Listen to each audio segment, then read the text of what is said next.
Hello, and welcome back to my channel. I am Dr. Iram, final year medical student. In this lecture, we are going to understand a topic known as neonatal jaundice. Let's start the lecture with definition.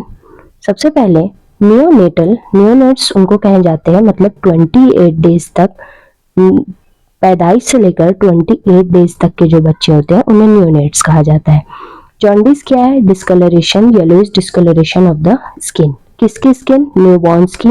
And eye which is caused by increased or high level of bilirubin, जिसको कहते हैं hyper बिलीरुबिनीमिया। ठीक है। अगर adults की बात करें तो उनमें ग्रेटर देन 2 मिलीग्राम पर डेसीलीटर तक अगर सीरम बिलीरुबिन जाता है तो ये डिटेक्टेबल होता है, बट बच्चों में ग्रेटर देन 5 मिलीग्राम पर डेसीलीटर पर ये डिटेक्टेबल होता है। Okay. There are 4 types of jaundice present. First is physiologic, pathologic, breastfeeding and breast milk jaundice. ठीक है। पहली चीज है फिजियोलॉजिक जॉन्डिस। फिजियोलॉजिक जॉन्डिस का मतलब फिजियोलॉजिक किसी कंडीशन, जैसे कि बच्चों का जो वोम एनवायरनमेंट होता है वो डिफरेंट होता है, लेकिन बाहर आने के बाद वो डिफरेंट इन्वायरमेंट से एक्सपोज होते हैं। तो ये जो कंडीशन है ये एक सेल्फ लिमिटिंग है, खुद ब खुद ठीक हो जाने वाली है। पहले देखते हैं टर्म इन्फेंट्स में जो 36 से 38 वीक्स के दरमियान में पैदा होते हैं। ये बच्चों के अंदर फिजियोलॉजिक जॉन्डिस के चांसेस 50 to 60% होते हैं। अब इसमें जो सीरम बिलीरुबिन लेवल है वो 15 to 12 मिलीग्राम 12 to 15 मिलीग्राम पर डेसीलीटर तक जा सकता है। इसका अपीयरेंस पैदाइश के दूसरे और तीसरे दिन या फिर 30 to 72 आवर्स के दरमियान में होता है। ये चौथे और पांचवें दिन पीक लेवल पर होता है और 10 दिन के बाद ये खुद ही डिसअपियर हो जाएगा। बट अगर प्री टर्म है, यानी कि लेस देन 36 वीक्स पे बच्चे की पैदाइश हुई है, तो उस कंडीशन में अपीयरेंस पहले होता है, थोड़ा सा लिटिल अर्लियर, यानी कि 24 घंटों से ये पहले होता है या फिर बाद में, सॉरी, ऑलवेज आफ्टर 24 आवर्स, लेकिन डीपर जाता है, यानी कि 15 मिलीग्राम डेसीलीटर तक हो सकता है। अब इसका पीक टाइम जो होता है वो 6 और 7 डे पर होता है, और साथ ही ये कब डिसअपियर होता है? On 14 day.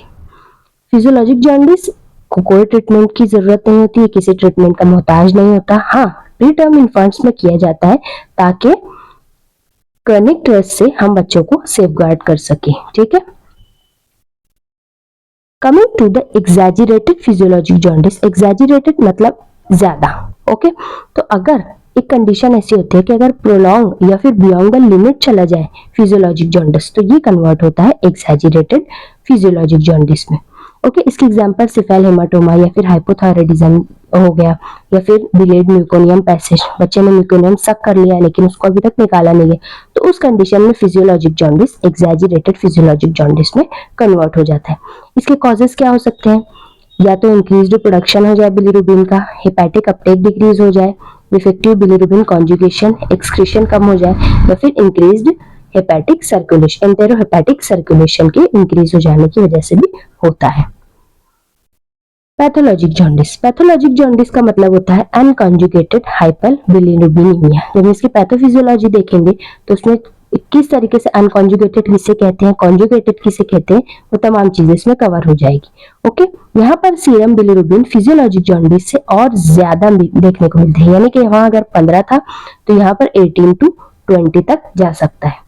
इसके कॉजेज यहाँ पर बताए गए हैं कि प्रोडक्शन इंक्रीज हो जाने की वजह हेमोलाइटिक डिसीजेज हो सकती हैं, जैसे कि RH आइसोइम्यूनाइजेशन हो गया, या फिर नॉन स्फेरोसाइटिक हेमोलाइटिक एनीमिया, G6PD यानी कि ग्लूकोज 6 फॉस्फेट डिहाइड्रोजनेज की कमी की वजह से भी ये कंडीशन पैदा होती है। साथ ही इंक्रीज्ड हेपेटिक सर्कुलेशन, जैसे कि इंटेस्टिनल ऑब्स्ट्रक्शन की वजह से हेपेटिक सर्कुलेशन का बढ़ जाना, पाइलोरिक स्टेनोसिस वगैरह। साथ ही डिक्रीज्ड क्लियरेंस, यानी कि मेटाबॉलिज्म में कोई एरर है, जैसे कि क्लीगर नजास सिंड्रोम है, गिलबर्ट है, ये सारी कंडीशन की वजह से भी क्या होता है? पैथोलॉजिकल जॉन्डिस डेवलप होता है। Coming to the breast feeding jaundice. ये breast feeding exclusively breast feed neonates में देखने को मिलता है, क्योंकि इसमें हायर सीरम बिलीरुबिन लेवल हो जाते हैं first few days of life में। इसके कॉज क्या हो सकते हैं? अगर लैक्टेशन इनसफिशिएंट है, उस कंडीशन में इनएडिक्वेट फीडिंग मिल रही है बच्चे को, और डिहाइड्रेशन की वजह से हीमो कॉन्सेंट्रेशन हो रहा है। चौथा है ब्रेस्ट मिल्क जॉन्डिस, यानी कि ब्रेस्ट मिल्क की वजह से बच्चे में जो डेवलप होगा वो ब्रेस्ट मिल्क जॉन्डिस होता है। यहाँ पर 18 to 20 मिलीग्राम तक जो है बिलीरुबिन लेवल्स पहुंच सकते हैं और ये अपने आप खुद ब खुद ठीक हो जाता है। Coming to the physiology of bilirubin production, पहले तो यहाँ पर जानना जरूरी है कि किस तरीके से बिलीरुबिन फॉर्म होता है। यहाँ पर जब आरबीसी अपने 120 डेज कवर कर लेते हैं तब टूटते हैं हीम और ग्लोबिन में। ग्लोबिन जो है एक प्रोटीन है जो कि रिस्टोर हो जाता है, लेकिन हीम में होती है पोरफायरिन रिंग। ये आगे जाकर मैक्रोफेजेस में बिलीवर्डिन में कन्वर्ट होती है। ये बिलीवर्डिन वेरियस एंजाइम्स यहाँ पर नाम लिखे गए हैं जिसके थ्रू, लेकिन हमें मोटी बात करनी है, हमें बस समझना है कि किस तरीके से बिलीरुबिन फॉर्म हो रहा है। अब ये बिलीरुबिन जो है वो अल्ब्यूमिन से होता है कॉन्जुगेट, जाके यहाँ क्यों होता है, ताकि ये इजीली लिवर तक यहाँ पर इसको पहुंचाया जा सके। इसे कहते हैं अनकॉन्जुगेटेड बिलीरुबिन, जिसमें अल्ब्यूमिन अटैच होता है। जब इसका एंजाइम के थ्रू कॉन्जुगेशन होता है लिवर के अंदर, तब ये कहलाता है कॉन्जुगेटेड बिलीरुबिन। ये कहा क्या करता है, हमारी यूरिन और स्टूल वगैरह को कलर प्रोवाइड करता है। ठीक है, तो इस तरीके से आरबीसी के ब्रेकडाउन के बाद बिलीवर्डिन और उसके बाद बिलीरुबिन का फॉर्मेशन होता है। Coming to the clinical features, तो यहाँ पर क्या हो सकता है, रिफ्लेक्सेस पुअर हो सकते हैं, लिथार्जी है, एक्सेसिव स्लीपिंग, बच्चा बहुत देर तक सोया रहेगा। साथ ही जो स्किन कलर होगी वो चेंज होगी, येलोइश डिस्कलरेशन मिलेगा, हाई पिच्ड क्राई है, हाइपोटोनिया यानी कि डिक्रीज्ड मसल टोन। ठीक है, एसोसिएटेड में क्या है, पैलर मिलेगा, हेपेटोस्प्लेनोमेगाली यानी कि इनलार्ज्ड लिवर एंड स्प्लीन। ठीक है, इसके बाद सिफेल हेमाटोमा यानी कि blood collection between skull and scalp, skull और स्काल्प के दरमियान जो है वो ब्लड कलेक्शन हो जाना है। ब्रूजिंग या फिर कंट्यूजन बच्चे के जो है वो बॉडी पर नजर आता है। साथ ही डार्कर यूरिन है, इसके अलावा पेल स्टूल इन सम केसेस। ओके, कॉम्प्लिकेशंस क्या हो सकते हैं, एक्यूट बिलीरुबिन एन्सेफेलोपैथी, ये एक कंडीशन है जिसमें जो ब्रेन के फंक्शंस है वो डिसफंक्शनिंग देखने को मिलती है, क्योंकि बिलीरुबिन के इंक्रीज्ड कंसंट्रेशन की वजह से ये ब्रेन को भी इफेक्ट करता है। कर्निकटेरस क्या होता है, अगर 20 मिलीग्राम पर डेसीलीटर से ज्यादा हो जाए कंसंट्रेशन, तब ये एक क्रोनिक बिलीरुबिन एन्सेफेलोपैथी है। एक एक्यूट है, एक क्रोनिक है, जिसे हम कर्निकटेरस के नाम से जानते हैं। इन्वेस्टिगेशंस, क्या क्या इन्वेस्टिगेशंस हम करवा सकते हैं। सबसे पहली चीज सीरम बिलीरुबिन। सीरम बिलीरुबिन जो होता है उसका नॉर्मल जो रेंज है ये 0.1 to 2 या फिर 0.3 to 1.3 मिलीग्राम पर डेसीलीटर तक नॉर्मली प्रेजेंट होता है। ठीक है, डायरेक्ट एंड इनडायरेक्ट दोनों को करवाते हैं। एबीओ और Rh blood grouping of mother as well as baby, है ना, ये ब्लड ग्रुपिंग भी करवाई जाती है। साथ ही हीमोग्लोबिन और पेरिफेरल स्मीयर भी देखे जाते हैं। रेटिकुलोसाइट्स यानी कि इमैच्योर जो आरबीसी है उसको देखा जाता है। कूम्स टेस्ट, ये एक टेस्ट है जो करवाया जाता है मदर और बेबी को, यानी कि यहाँ पर एंटीबॉडीज को चेक किया जाता है कि कोई ऐसी एंटीबॉडी तो प्रेजेंट नहीं है जो आरबीसी को अटैक करके उसका ब्रेक डाउन करे, क्योंकि चूंकि बिलीरुबिन बन ही आरबीसी के ब्रेकडाउन से रहे, तो ये कूम टेस्ट मदर और बेबी दोनों का करवाया जाता है। इसी के साथ साथ ब्लड कल्चर है, लिवर फंक्शन, कहीं कोई एंजाइम्स या फिर किसी डिसफंक्शनिंग की वजह से तो नहीं हो रहा है, और ग्लूकोज 6 फॉस्फेट डिहाइड्रोजनेस एंजाइम की स्टडी की जाती है। इस ट्रीटमेंट में हम पहली चीज है फोटोथेरेपी। फोटोथेरेपी क्या है हम आगे देखेंगे अच्छे तरीके से। एक्सचेंज ट्रांसफ्यूजन करवाया जाता है। इसके अलावा फेनोबार्बिटल एडमिनिस्ट्रेशन, जिसमें 30 to 120 मिलीग्राम पर डेसीलीटर तक मदर को फेनोबार्बिटल का एडमिनिस्ट्रेशन किया जाता है, बच्चों में 5 से 8 milligram per day.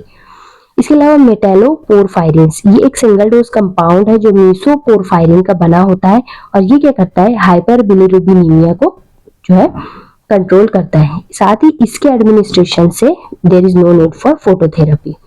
Albumin infusion या फिर एल्ब्यूमिन एडमिनिस्ट्रेशन करवाया जाता है, और अगर अगर और चारकोल जैसे एजेंट्स को गट में एडमिनिस्टर किया जाता है। ट्रांसफ्यूजन क्या है, ब्लड ट्रांसफ्यूजन मतलब कि फ्रेश डोनर के ब्लड जो मरीज है उसके ब्लड को किसी फ्रेश डोनर के ब्लड से चेंज करना। ये बहुत ही अच्छी टेक्निक है, एक लाइफ सेविंग प्रोसीजर है जिसमें अनकॉन्जुगेटेड बिलीरुबिन के हाई लेवल्स को रिड्यूस किया जाता है और मैटरनल एंटीबॉडीज को भी इसमें कम किया जाता है या फिर निकाला जाता है। ये प्रोसीजर परफॉर्म किया जाता है अंडर रेडियम वार्मर और कंटिन्यूअस मॉनिटरिंग की जाती है वाइटल्स की। Okay, next is phototherapy. Phototherapy हमने अक्सर सुना होगा कि बच्चों को लाइट में रखते हैं, तो ये क्या है? ये एक्चुअली एक नॉन इन्वेजिव ट्रीटमेंट है न्यूनेट्स में, जिसमें क्या किया जाता है, स्पेसिफिक वेवलेंथ खासतौर पे ब्लू लाइट जो है उसमें बच्चों को रखते हैं, जिसमें क्या होता है बिलीरुबिन का जो एक्स्ट्रा लेवल है उसके वेरियस आइसोमर्स बन जाते हैं और ये आइसोमर्स जो है इजीली वाटर सॉल्युबल होते हैं और यूरिन के थ्रू बाहर निकाले जाते हैं।